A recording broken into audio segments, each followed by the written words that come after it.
Hey guys, welcome back to Archery Dropouts. It's episode 2. Here, Clint, Josh, Aaron. So, back out here shooting some archery again. Goofing off like we normally do. Having a good old time with it. Guess we should start with recapping where we last left off at with USA Internationals. Mm-hmm. So, Aaron, go ahead and lead us off because you're the leader of the whole group. Not by much. I think the first round I shot, which we talked about in the first episode, was like a 297. And then I kind of dropped off. Didn't practice a whole bunch before the event. Shot like a 291. And then I think I shot like another 291. And then like a, I don't know, 293 or something. That sound about right? Mm-mm. What did I shoot then? I have no idea, but I know you beat me by 1. I did beat you by 1. That's all I know. I remember that. I don't remember what the scores were, though. You shot 1171, and I shot 1170. That's like the second time in a row I've shot 1170. Yeah, that ended up being the score, so not great, but for as little as I put into it, I'm okay with it. Yeah. I don't blame you. I'm kind of in the same boat with the little practice that I did have. I started day 2 with like a 291 or something like that, and then ended up shooting a 296, relatively easy 296, or at least that's what it felt like, pretty easy, which I wish the whole weekend would have felt like that, but that's hindsight.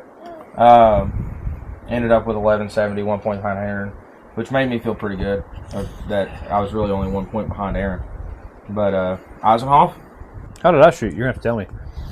I genuinely, the only thing I do know is you set up that new bow in the hotel room and shot a 295 into the first half. Yep. That's right. Yeah, 95. Yeah, the back half of you fell off a day little 2, bit. I got a little tired pretty quick.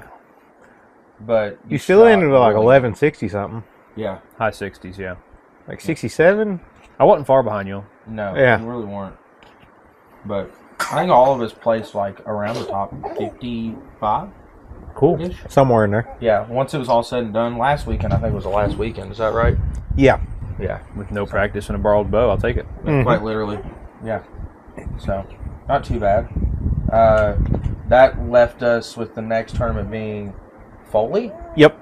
So, Aaron, as the only one of the three of us that attended, how was Foley? It was good. Good weather, good event. This year they moved my class from 60 back to 50 again. So that was kind of weird. Targets looked really close compared to what they normally look like. But it was a good event. I shot well. 4 points out of the shoot down. Put me in like 15th. I shot 44 with shooting 26 or 8 on the second day. Had a poor first day. And 50 made it, shot 44. So yeah, I mean, I shot well, all considering the first 3 days of the year. Ready for the next one. How do you feel about shooting 50 yards again? Oh, it feels like I should not miss a 12. Yeah.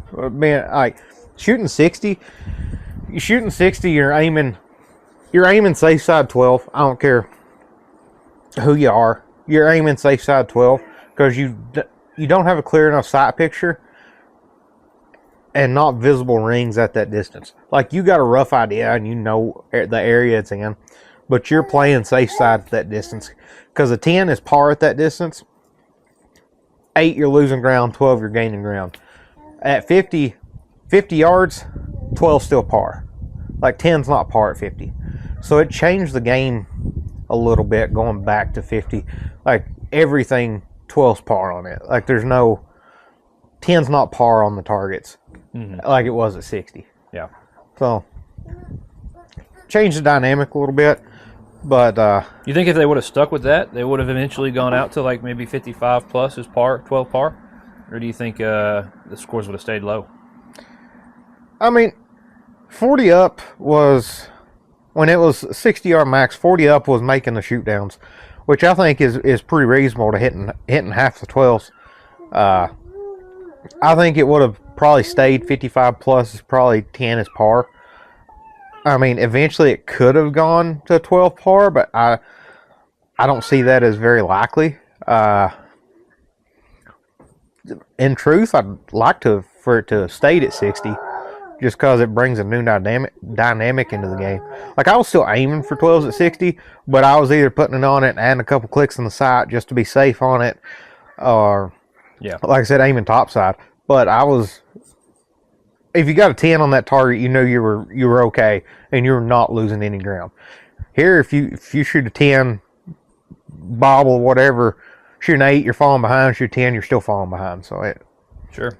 I like the dynamic of 60 better than 50. What do you think, Clint? You want to start judging 60? Absolutely not. No, I think judging 50 is hard enough, to be brutally honest with you. Yeah, no, I'm good. Just on an honest sense, I think it is. I mean, it's hard enough. We'll get into it later, but yesterday was the hardest round I've shot in a long time. Lord have mercy. Didn't even have a max target either. Yeah, didn't have a max target all day and still shot poorly. Weirdly enough, but I mean, I feel that makes it harder. Like, when I used to judge, when I was in semi-pro or whatever, like, if you had a course that was like a 40 yard average, that every one of them's like 36, 35, 42, 43, all right in that range, and then you have one at like 47, 48, you're going to be like, that's a bomb, and just put max on it because it's further than everything you're looking at. Whereas in reality, it's not that. If you have a course at a 46 yard average, they're all going to be bombs out there. Like, you have a better idea what they are. So I think they can trick you up a little bit by doing what they did on the course yesterday. Yeah. Today was a lot better, but yesterday that was by far like one of the hardest unknown 50 yard max ranges that I've shot in a while, because you looked at the same yardage so many times that it was like, wait, is that really the same thing or not? You know, and then now you're playing a mind game with yourself of just believing whatever number it is that's in your head is correct. And I think that's why today I did a little bit better than I did yesterday, because today I came in and I got the first one right, and then was able to build confidence off the first one, and then went to the second one, and then went to the third one. And then eventually, you know, by the end of the round, I was like, okay, yeah, I'm not judging yardage. I know what my yardage is at this target. Now, how am I going to shoot the target? You know, do I want to add one, aim at the bottom side of the center 10 and give myself the bottom side of the 10 if it's longer to miss? Or do I want to add one and take away missing out the bottom of a low 12? Or, you know, oh, hey, there's an arrow in the left side, or this, that, and the other. It allowed me to play the game a little bit better once I got confidence in myself. Which was really, once you get confidence in unknown, buddy, it's hard to, you can't judge wrong. When you're judging right and you're hitting behind the pin, you can't judge wrong. There is no wrong. I mean, you can, I forget what target that was. What was that, a javelina or something like that today? It was like 39 yards. Or I judged him for 39. You told me he was 40 and a half or 41. Yeah, he's a javelina. Yeah, I went up there, looked at him, was like, boom, 39. And I just waited my turn. And that's what I was going to shoot it for. That's what I seen him. Wasn't going to shoot him for a click less or a click more. It's just 39. It is what it is. Went up there, shot dead behind the pin. I'd have put my wallet that it was 39 yards. And then Aaron looks at me and goes, hey, you shot it for one less than what it was. But still, it was right where I wanted it. And I'll tell you, unknown, you get on a roll. I did it a couple times, especially when I was in open sea, back when that was still a thing. You get on a roll. I ended up shooting 18 up on the unknown day in Metropolis. And I 12'd the target that by no means I should have 12'd. But once you get that confidence rolling, like, you can almost wheel your arrows where you want them to go, whether you got the number or not. It's kind of weird to, like, look at and see, but anybody that's shot unknown can attest to this. Like, you can almost wheel the arrows in there. Like, I shot it for like 2.5 yards less than what it was and still 12'd it with not breaking a bad shot. Like, it was a really strong shot, and it just goes where you want it to. Don't know what causes that, but I mean, it happens. But it's like, you can't, you know, you could tell me that mailbox behind the camera is 43 yards, but with how confident I was, I'd have shot it for 45, aimed low, and hit it. I mean, like, inside out hit it. Even though it's 65? It might be. I don't know. You know, but it was just that. It was that kind of day today.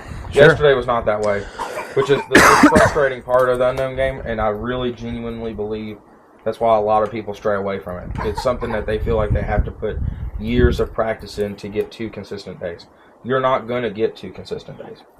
You have to mitigate one of the 2 days. One of the 2 days is a mitigation of, okay, hey, what did dance with the girl you brought? You ever heard that saying before? Heard it 14 times in the last podcast. Yeah. You gotta dance with the girl you brought, quite literally. That's kind of the thing. You go out there and you're like, I can't see the difference in 40 and 45. You're not aiming at any of them. Yeah. You're hoping. Sure. You know. So today was a different story though. Today was really, really, really confident. So yeah. Well, from somebody who jumped up from K40 to semi-pro today, I can tell you, judging targets is not an easy thing to do. No. Especially with as slow as you're shooting. Yeah. Yeah, especially when you're shooting 210 feet per second. Yeah, I mean that hurts. It does hurt. Hey, the whole yard what and I a shoot half like left. 160. 162. 162 is not 12, bad. The last one. Right, I 12 like a couple of them. Yeah. I think I had like 3 or 4 You 12s. just started bad. The problem is I don't not think how you finished. I don't think I started bad. Yeah, you shot a 5, a miss. It took you 3 targets to hit the 10.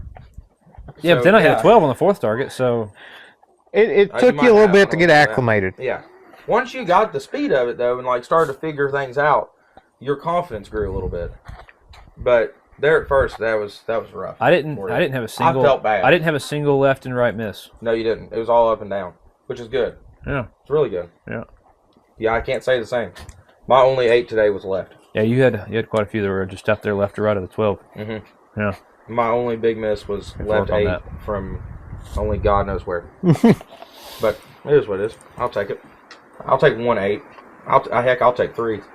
As long as there ain't no 5s and misses. Yesterday there was 5s and misses. That was rough. But Yeah, you got to hit them. yeah, that half the battle is hitting them. I think the next part that we need to get into now. You want to go over indoor nats first? Or Oh, NFAA or no? yeah. Let's go over NFAA. Let's do that. 'Cause, I mean, we didn't shoot that. We planned on it. We just didn't. Mm-hmm. Due to scheduling and stuff and life. But Aaron, our little known pro guy over here, tell us how that went. Because I can only imagine. That's Yeah. because you weren't there. Well, obviously. Yeah. But in your shoes, texting you throughout the round, I could only imagine how that felt. Mm-hmm. So how did that go? Yeah, so it was in Memphis this year, which is a new venue, new location. The actual shooting hall, arena, whatever you want to call it, is actually like really nice. One of the nicest venues we've ever like been at. Lighting as even as you could ever imagine. The staff at the venue is really cool, really nice. Like it was a great location to have it. Shooting wise, not so great. I got them all the first day. Then the second day, I dropped one. Just had one little long hold that I was trying to force the shot on. Should have let it down. I let it down several times before that, but just trying to force the shot off because I'd been shooting really good that weekend. I think I had 54 inside outs on the first day, and then second day came and 4 or 5 ends in, I think I had 2 on the line. So I was shooting really good. So got hung up, my hinge, got about halfway through the hinge, and I felt it stop rotating. And the only thing I thought to myself was pull during the shot. Started pulling, dot floated low, and fired. Like, it just floated low and fired. There's nothing I could do about it. It just is what it is. So wasn't a terrible shot, just a mistake on my end. Other than that, that's the only one I dropped. It was a good shoot, though. I was happy with it. Nice. I don't know about you. If I shot 119 X's in the pro class, I probably wouldn't have answered like that. But I'm proud of you. That's very humble. It's extremely humble. Especially shooting. The target face that he sent us after the first day was like next level awesome. How many inside outs did you have? Like 54 the first day. Yeah. That was Second day, I had 51, I think. Oh, I was shooting Still good. That's insane. Should give you some good confidence going to Vegas though here in a couple weeks. Yeah, I'm really excited for Vegas. The indoor setup is rocking really good. My mental program is the best it's ever been. Had a little bit of nerves at indoor nats the first end and a half. Same thing on the second round at indoor nats. Nerves got over pretty quick. Didn't have any nerves for the first 60X. I mean, I don't know if I'd had nerves for the second one or not because I didn't make it that far, but mental program is as good as I've ever had it. So really excited for Vegas. I'm making strong shots right now and excited to see what happens. Should be out there in the shoot down. Give her a whirl anyway. We're excited to watch you in the shoot down. We ought to just have a little podcast episode while Aaron's shooting in the shoot down.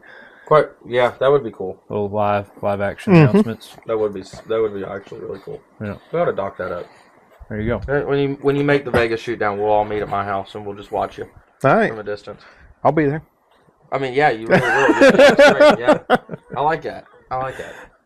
But I guess our next segment, now that we've kind of recapped everything, even though I tried to skip indoor nationals like most people do. Yeah. Now that we've kind of recapped everything, one listener comment on our last post was a question of why do we call ourselves archery dropouts?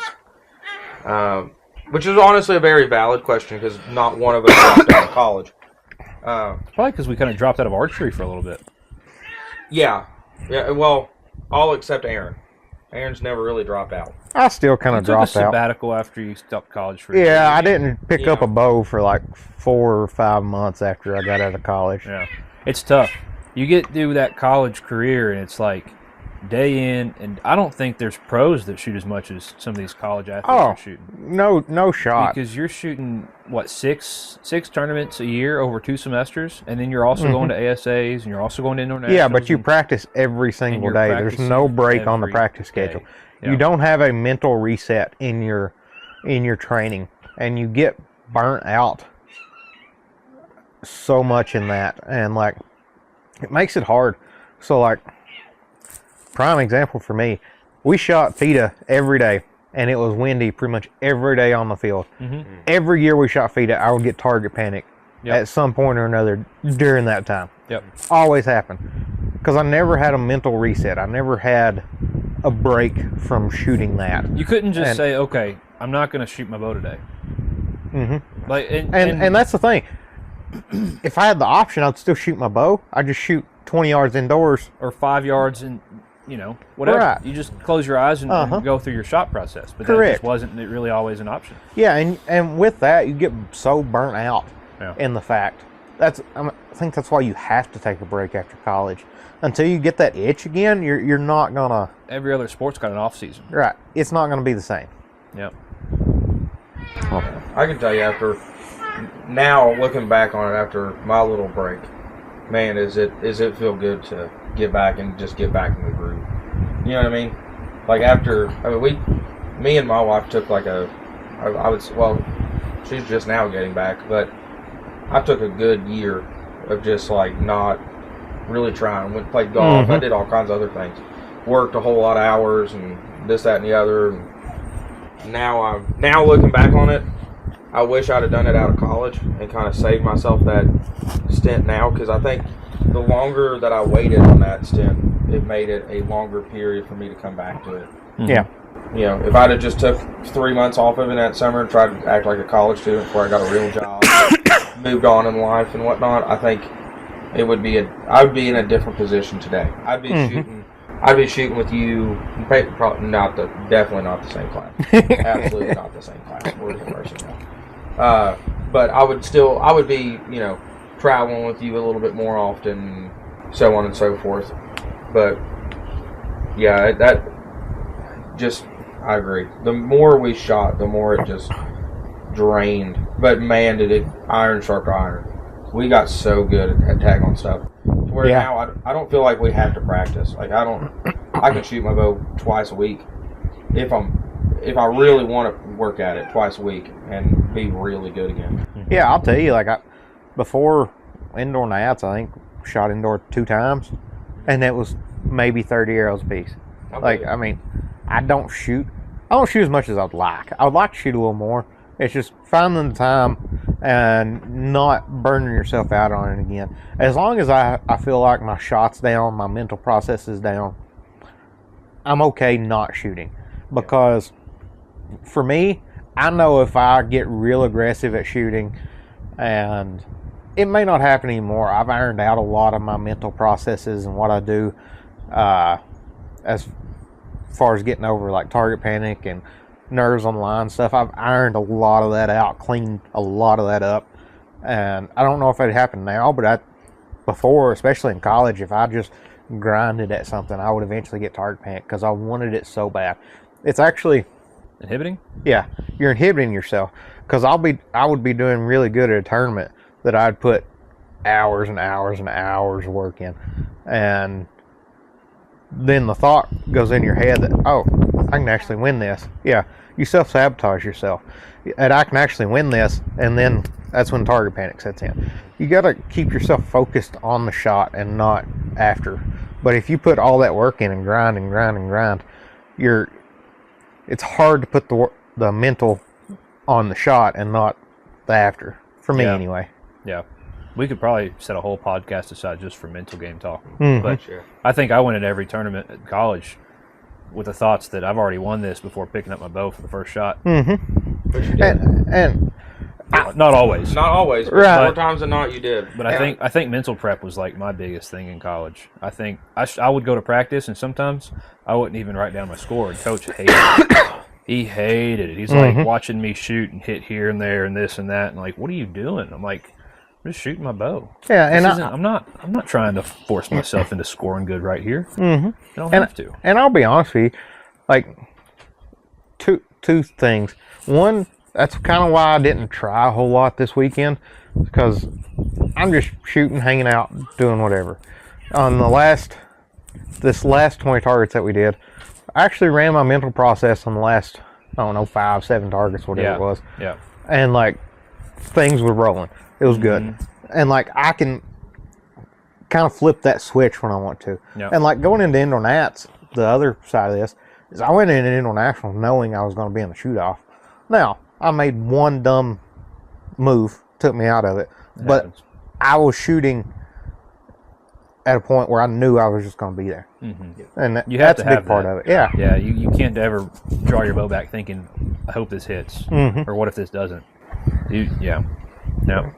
And we can get into that more at another time. We've got a lot of time to talk about it. Yeah. So leading back to the question, because we kind of went on a sidetrack there, the archery dropout thing is more of a not us dropping out of college or dropping out of this, that, or it's more of just like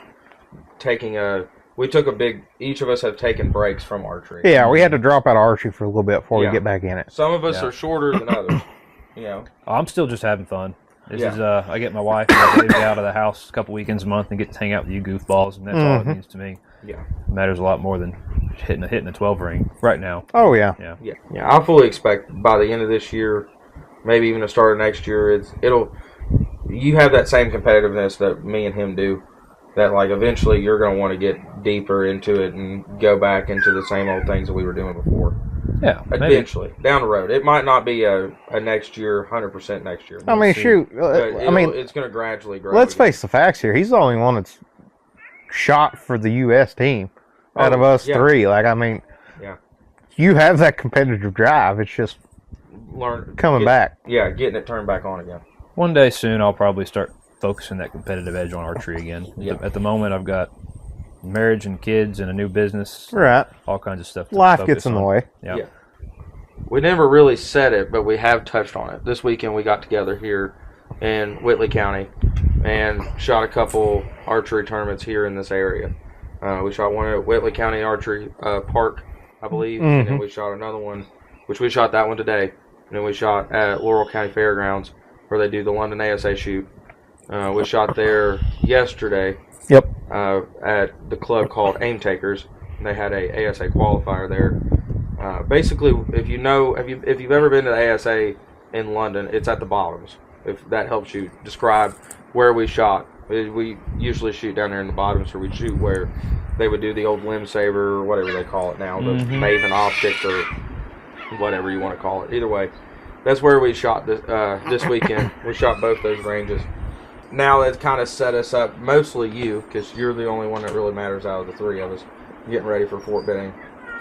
I'm hoping that after my round today, I can catapult some of that stuff I've learned and a little bit of that confidence into how I shoot at Fort Benning. Yeah, you're coming off a good round today. Yeah. I mean, just keep the judging up, keep the confidence up. I think you'll do fine at Benning. Next weekend? Yeah.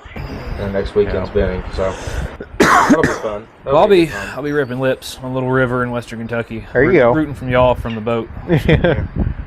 Can't say I blame you. Honestly, jealous. Other thing on our topic list today was bear shaft tuning. Mostly, I'm trying to set up some arrows. I've been shooting the same arrows for like 6-8 years. Yeah. And I'm wanting to set up some new ones. Everyone has their way of doing an arrow setup. I know what I'm probably going to end up doing because I don't have time to really deep dive into all that stuff, nor do I really care to. Just because what I've done in the past obviously works. I shot really well today, so I'll probably end up doing the same thing. But you guys got in a conversation yesterday while we were practicing a little bit about bear shaft tuning. Are you guys able to elaborate a little bit more? We should have filmed it, but are you guys able to elaborate a little bit more?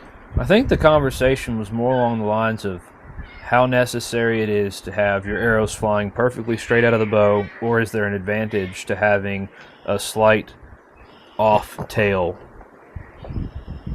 Does it give you any kind of extra forgiveness? I don't think we ever reached a conclusion on that because we didn't have time to go through the process of the scientific method. But Aaron has convinced me that there's a possibility that having some kind of I would say, what he called group tuning, Yes. could eliminate flyers and unexplainable misses, and that might end up with an arrow that doesn't actually paper tune well, but still has the best possible group or the most forgiveness. So it's an interesting concept that a lot of people probably have never thought too much about, or is kind of counterintuitive. So, how this all came about was Isenhoff was changing the rest on his bow and was going through the process of tuning it. And he got on bear shaft tuning. And I said, why would you want to shoot a bear shaft when you're going to end up shooting fletchings? For me personally, I get a bullet hole with fletchings. Doesn't have to be a clean bullet hole. Close, little tail left, little tail right, whatever it is. Just get it close right there. And then I'll go group tune my arrows. I don't care a whole lot about anything else.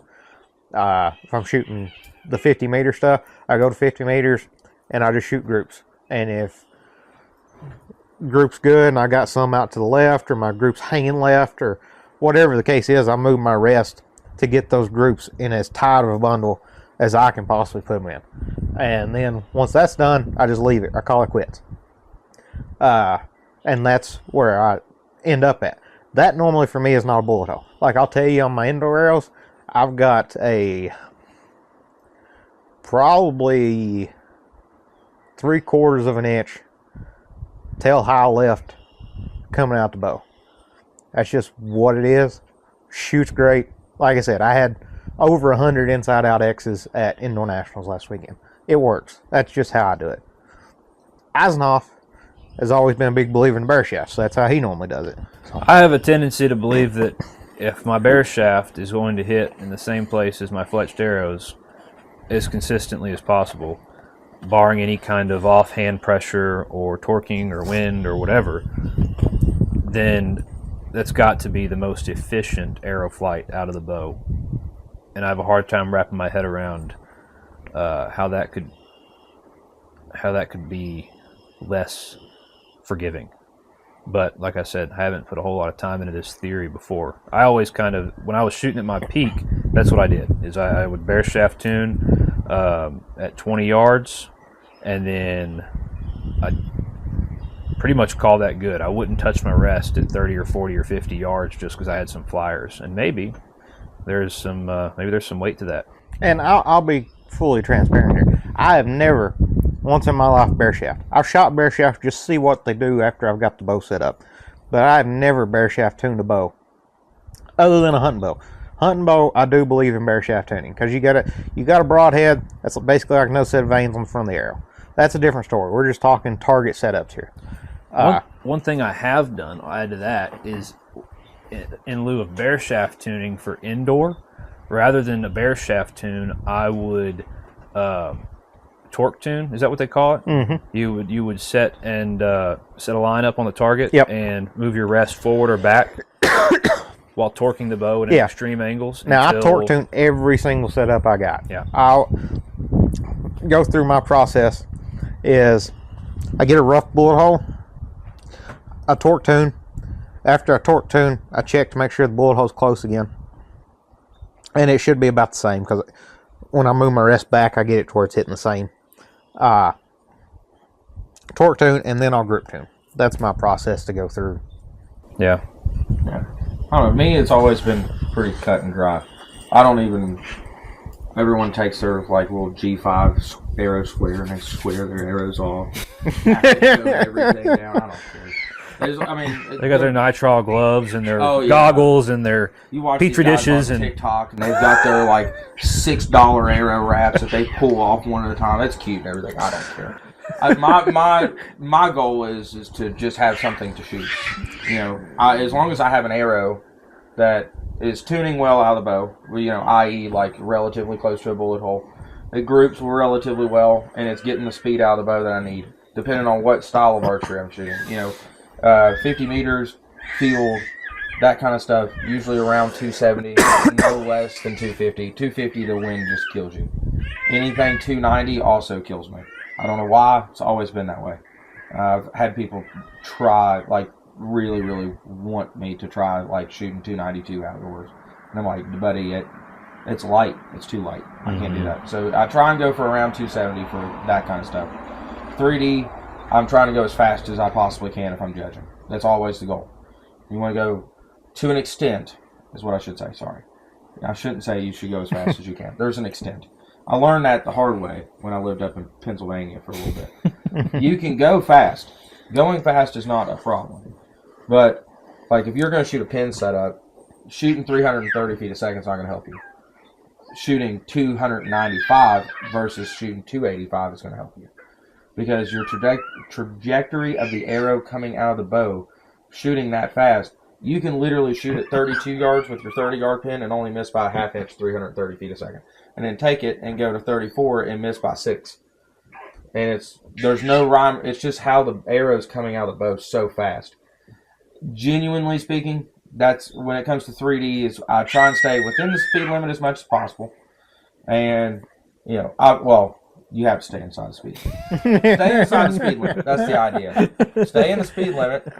Don't go too heavy.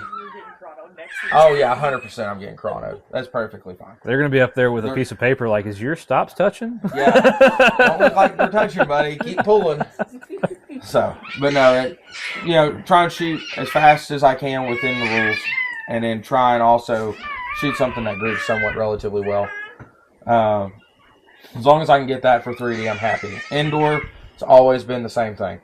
Stiff, a lot of front weight, a lot of vane, slow. Nothing fast. If it shoots anything over 220 feet a second, it usually doesn't work well. I know that sounds dumb. It's always been dumb. It's always been how it works.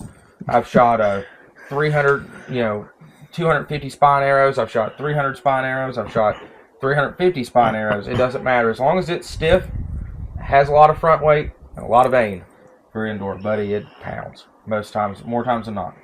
So, now, after we've shot for so many years, I have the same arrow setups that I shoot for everything. I have the 2318 setup that I shoot for USA stuff. I have my 27s, I used to shoot 2712s religiously. And then this one got me on the PS 27s with a little bit different of a style. Love them things, though. Good gosh, them things pound. Yeah. It's next level how them arrows pound. So I'm similar. It's like my 3D setup is almost always the same. It's normally a 25. Mm-hmm. Used to be 30Xs, now it's Ultra 25s. About 140 up front, 2.1 Q2i, and that's just what I've ran. regardless of the speed, as long as it's over 260, I'm happy with it and go on. I will say my outdoor setup normally stays the same too. So 166, 120 to 140 in the front, between a 350 and a 300, depending on the bow. It doesn't change a whole lot. The one thing that has changed a lot is my indoor setups. Unlike you, my indoor setups change, or have changed the past few years, pretty drastically from bow to bow or setup to setup. Because, like, I'll tell you, like, bow I'm shooting now, my Victra, does not like a fast indoor arrow. Just did not have good success with it. I slowed it down, put 250 in the front of a 250 spine Ultra 27. Absolutely rails.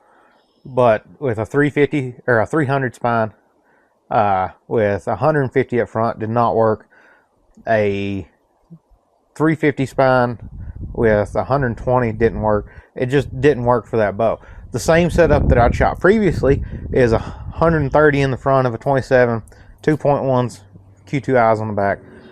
For my Tidal and my Exodus and whatever bow I shot before that, shot super well. And then before that, I shot a Go Tip Triple X with 250 in the front. So mine kind of varies setup what just has the most forgiveness and shoots the best for me. I took my hunting bow to Vegas one time and made second bail in flights, so I can't really say much. I just go with whatever's in the closet. Yeah. You literally, you could go out here and spindle a tree and probably make the first flight at Vegas. God love you. Yeah, and then you shot an X at the wrong target. Hey, you know, some of us got to handicap ourselves for everybody else. But you get that on them big jobs. You get that on them big jobs. I mean, other than that, kind of recapping where we have been to where we are now is kind of what I was hoping we'd get out of this episode. If you guys have any questions that we can probably answer in the next episode, please do comment them down below in our Instagram or in our YouTube channels. That way we can go ahead and get those squared away and get those on the topic list for next time. Let us know what kind of tuning tips you got. What works for you, what doesn't, what's tried and true, what you'd like to hear about. Yeah, maybe there's something you guys do that would help me or help Isenhoff or even help Aaron. Yeah. I'd have to shoot my bow for it to help me, but maybe. Other than that, that would conclude episode 2, Archery Dropouts. This episode is brought to you by Cookout. Please like and subscribe. Massive.